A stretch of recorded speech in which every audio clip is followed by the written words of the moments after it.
श्रद्धा murder case में अब आरोपी आफ्ताब पर सबूतों का शिकंजा कसता चला जा रहा है और आज आफ्ताब का पॉलीग्राफी टेस्ट हो रहा है। थोड़ी देर पहले पुलिस आफ्ताब को लेकर मेहरौली पुलिस स्टेशन से निकली है। दिल्ली पुलिस रिमांड खत्म होने से पहले आफ्ताब का नार्को टेस्ट भी कराना चाहती है। इस मामले में सबसे मददगार साबित हो रहा है श्रद्धा का वो कंप्लेंट लेटर जो उसने पुलिस को दिया था। इस लेटर में श्रद्धा ने हत्या का अंदेशा जताया था। पुलिस को जांच के बाद यह लग रहा है कि श्रद्धा को पहाड़ों पर ले जाने के पीछे भी आफ्ताब की खास प्लानिंग थी। शायद उसने पहले भी हत्या की कोशिश की थी। पुलिस को लग रहा है कि आफ्ताब ने रेकी के बाद ही मेहरौली में वो फ्लैट लिया, वो घर लिया। पॉलीग्राफ और नार्को टेस्ट से पुलिस को इन सवालों के जवाब भी मिल सकते हैं। तो आज अहम दिन।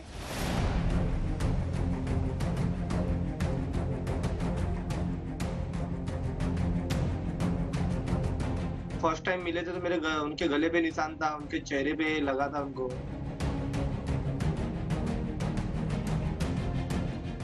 अब्यूजिव है लड़का, हाथ उठाता है, वायलेंट होता है।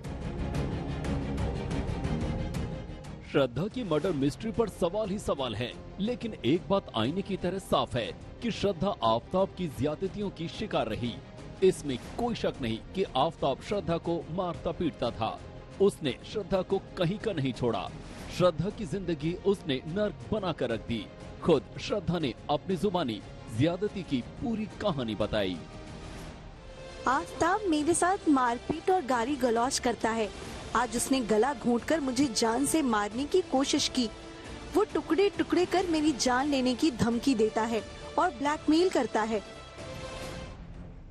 वो 23 नवंबर 2020 की तारीख थी जब मुंबई के तुलिंज पुलिस स्टेशन में श्रद्धा ने आफ्ताब के खिलाफ शिकायत दर्ज कराई। ठीक 2 साल बाद 23 नवंबर 2022 को श्रद्धा की ये शिकायत दुनिया के सामने आई है। श्रद्धा का डर सच बनकर सबके सामने है। जो खौफ श्रद्धा को खाए जा रहा था, तकरीबन वैसा ही उसके साथ हुआ। जरा श्रद्धा के शिकायती खत का ये हिस्सा फिर से पढ़िए। उम्र 25 साल, आफ्ताब अमीन पूनावाला, उम्र 26 साल के बारे में रिपोर्ट करना चाहती हूँ। आफ्ताब मेरे साथ मारपीट और गाली गलौज करता है। आज उसने गला घोंटकर मुझे जान से मारने की कोशिश की। वो टुकड़े टुकड़े कर मेरी जान लेने की धमकी देता है और ब्लैकमेल करता है। मेरे साथ उसकी मारपीट के 6 महीने हो गए हैं। पुलिस के पास जाने का मुझ में साहस नहीं, क्योंकि उसने मुझे जान से मारने की धमकी दी है। कितनी हैरत की बात है कि जैसा अंदेशा श्रद्धा ने जताया, उसके साथ वैसा ही हो गया। अब तक की तफ्तीश बता रही है कि आफ्ताब ने श्रद्धा को गला दबाकर मारा, उसकी लाश के 35 टुकड़े किए और उसे एक एक कर बाहर फेंक दिया। श्रद्धा ने ये शिकायत आफ्ताब के हाथों बेरहमी से पिटाई के बाद दी थी। उसे अस्पताल में भर्ती होना पड़ा था। ऐसी ज्यादती आफ्ताब ने कई बार की। दोस्तों को भी इसकी जानकारी थी। लास्ट 2 महीने पहले उसने कांटेक्ट किया था। उसके बाद अगस्त का महीना हो गया, अभी तक उसके साइड से कोई रिप्लाई आया नहीं। मेरे किसी भी टेक्स्ट का रिप्लाई आया नहीं। फोन स्विच ऑफ आ रहा था। So that is when it became a point of concern for me कि I should actually start reaching out to people. किसी से भी कोई मुझे अपडेट नहीं मिला, तो फाइनली मैंने उनके ब्रदर को बता दिया कि ऐसा है। लास्ट मेरा उनसे जुलाई में बात हुआ था।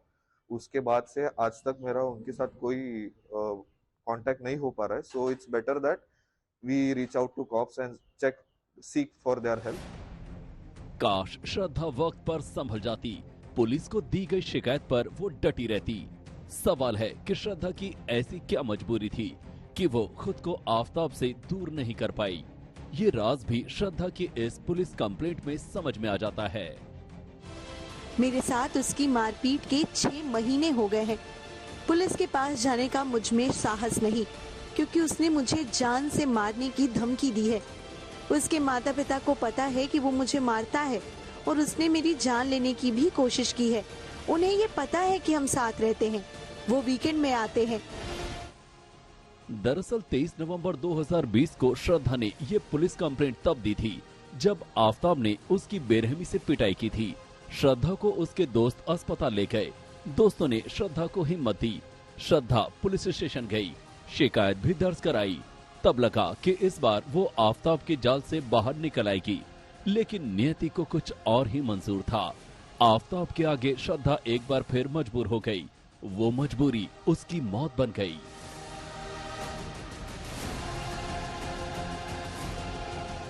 दिल्ली में हिमांशु मिश्रा, अरविंद ओझा के साथ आज तक ब्यूरो।